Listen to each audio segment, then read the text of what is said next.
Assalamualaikum warahmatullahi wabarakatuh. Nama saya Filza Syafina dari Pendidikan Matematika Untirta. Video kali ini saya akan mempresentasikan laporan PPLK saya. PPLK tahun ini ada 6 tahap, yaitu di minggu pertama kita melakukan orientasi sekolah. Orientasi sekolah ini kita mengobservasi sekolah untuk mengetahui apa saja keunggulan sekolah, potensi sekolah, dan fasilitas yang tersedia di sekolah terdekat. Di minggu kedua, membuat perangkat pembelajaran. Nah, perangkat pembelajaran itu ada RPP, lalu media pembelajaran, bahan ajar, LKPD, dan juga soal evaluasi. Di minggu ketiga, kita membuat video pembelajaran. Lalu minggu keempat, kita melakukan peer teaching. Di minggu kelima, kita melakukan praktik pembelajaran. Nah, praktik pembelajaran itu kita bisa memilih 3 alternatif. Alternatif pertama, itu mengajar di sekolah yang kita observasi. Alternatif kedua, kita mengajar di lingkungan sekitar rumah kita. Lalu alternatif ketiga, kita mengajar di sekolah guru pamong kita. Dan minggu ke-6 adalah refleksi. Oke, kita masuk ya. Di minggu pertama, tentang orientasi sekolah, saya memilih SMP alma mater saya, yaitu SMPN 253 Jakarta yang terletak di Cipedak, Jagakarsa. Potensi dari sekolah ini yaitu ada dari bidang kesenian dan juga bidang olahraga. Dari bidang kesenian adalah ada ekskul Gambang Kromong, di mana ekskul ini merupakan ikon dari sekolah ini. Ekskul Gambang Kromong telah menjuarai beberapa perlombaan di tingkat nasional, bahkan sempat mengikuti perlombaan di tingkat internasional. Selanjutnya, potensi sekolah SMPN 253 Jakarta dari bidang olahraga yaitu ekskul futsal dan juga ekskul basket. Ekskul tersebut sudah dikenal sering menjuarai lomba-lomba di antar sekolah. Menurut saya, hal-hal di SMPN 253 Jakarta yang perlu ditingkatkan yaitu pengetahuan guru-guru tentang pengoperasian pembelajaran daring, karena masih ada beberapa guru yang bingung tentang bagaimana pembelajaran daring.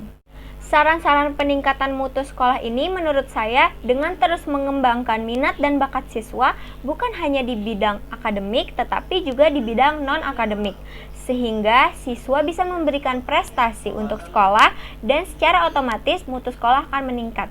Selain itu juga selalu memberikan sarana dan juga prasarana terhadap kegiatan belajar mengajar baik untuk siswa dan juga untuk guru. Selanjutnya dalam pelaksanaan PPLK, yang pertama menyusun perangkat pembelajaran. Dalam menyusun perangkat pembelajaran untuk PPLK ini, saya membuat rencana pelaksanaan pembelajaran atau RPP, lalu media pembelajaran, bahan ajar, lembar kerja peserta didik atau LKPD, dan juga soal evaluasi. RPP yang dibuat disesuaikan dengan peer teaching daring dan juga praktik pembelajaran. Dikarenakan untuk praktik pembelajaran saya mengambil alternatif 2, yaitu mengajar di lingkungan sekitar rumah, maka RPP yang saya buat adalah RPP luring dan juga RPP daring. Selanjutnya, media pembelajaran untuk siswa yang saya buat yaitu video pembelajaran dan juga PowerPoint tentang materi yang akan dipelajari. Nah, materinya adalah sistem persamaan linear 2 variabel atau SPLDV. Lalu untuk bahan ajarnya, saya membuat sebuah modul. Lembar kerja peserta didik atau LKPD yang diberikan sesuai dengan tujuan pembelajarannya. Dan soal evaluasinya juga sesuai dengan tujuan pembelajaran dengan tujuan untuk mengasah apakah siswa sudah paham tentang materi SPLDV ini. Yang kedua, pembuatan video pembelajaran. Pembuatan video pembelajaran saya mengenai materi SPLDV, saya menggunakan aplikasi KineMaster. Dalam membuat video tersebut, saya juga menggunakan green screen agar nantinya bisa menambahkan background PPT saya.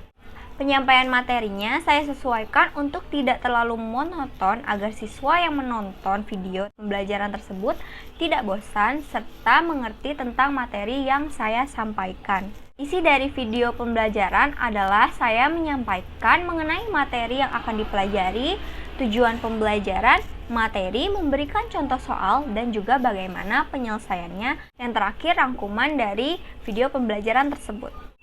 Yang ketiga, peer teaching pembelajaran daring. peer teaching daring ini saya menggunakan LMS Google Classroom. Di Google Classroom tersebut saya sudah menyiapkan absen untuk siswa, forum diskusi, media pembelajaran yaitu berbentuk video pembelajaran dan juga PowerPoint, lalu lembar kerja peserta didik atau LKPD, dan juga soal evaluasi. Saat melakukan peer teaching pembelajaran daring, pelaksananya sudah sesuai dengan RPP daring yang saya buat. Saat peer teaching berlangsung, ada serangkaian kegiatan yaitu yang pertama, saya melakukan tatap maya dengan siswa melalui Google Meet. Setelah itu kembali ke Google Classroom untuk membaca materi dan juga berdiskusi. Yang ketiga, siswa mengerjakan soal LKPD yang nantinya salah satu dari mereka bisa untuk mempresentasikan jawabannya. Lalu yang keempat, kita kembali ke Google Meet untuk mempresentasikan LKPD, review materi, dan menanyakan rangkuman tentang pembelajaran hari ini. Sesudah itu, saya juga mengingatkan siswa untuk mengisi soal evaluasi yang sudah ada di Google Classroom. Gunanya soal evaluasi ini untuk mengasah apakah siswa sudah lebih paham tentang pembelajaran. Yang terakhir, saya juga menyampaikan materi selanjutnya yang akan kita pelajari. Selanjutnya, praktik pembelajaran. Praktik pembelajaran yang saya pilih yaitu alternatif 2, yang dimana saya mengajar di sekitar lingkungan rumah saya. Saya mengajar 3 orang siswa sederajat yaitu kelas 8 SMP.